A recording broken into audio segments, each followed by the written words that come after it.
telling the BBC that he fears that Niger's junta might turn to the Russian mercenary group Wagner for help. Let's bring in Niger Bagayoko of the African Security Sector Network, an organisation which promotes democracy in Africa. Good to have you with us. How realistic do you think that warning or that concern is from Mr. Blinken that Wagner could move into Niger as well?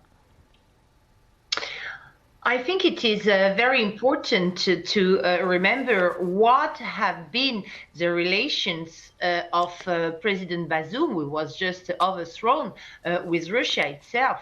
That's true that President Bazoum was very close to Western partners, in particular from France, but it was also close to Russia, which is one of his first partners in terms of armament, together with Turkey.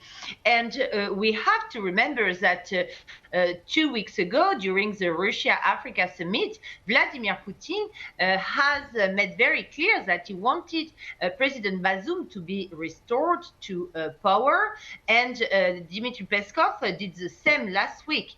So it is unclear what exactly Russia will do with Wagner Group, which in my view has to be seen as a subcontractor of the Russian state. Are we to take into serious the declaration of Prigozhin, Evgeny Prigozhin, was saying that yes, Wagner Group can support the new junta in Niger?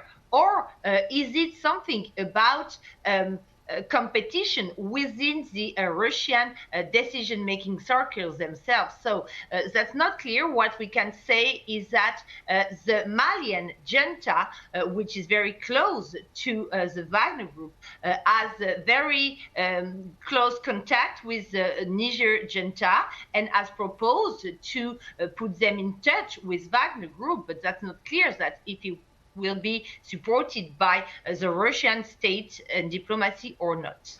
So we've seen that military takeover, as you've mentioned, in Mali and Burkina Faso as well. And lots of people are referring to what they're calling this arc of insecurity in the region. And when you bring in what is happening with jihadists and then the Wagner Group as well, how dangerous do you think this moment is, not just for the region, but for the rest of Africa?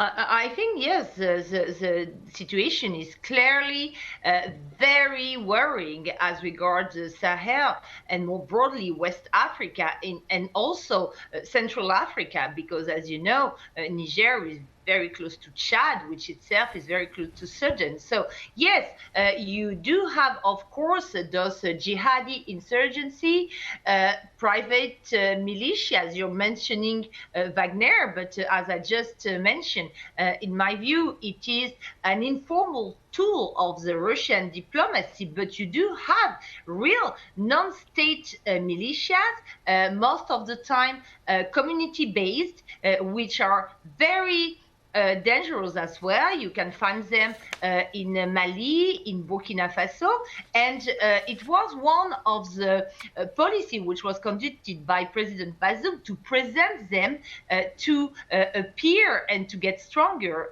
in Niger.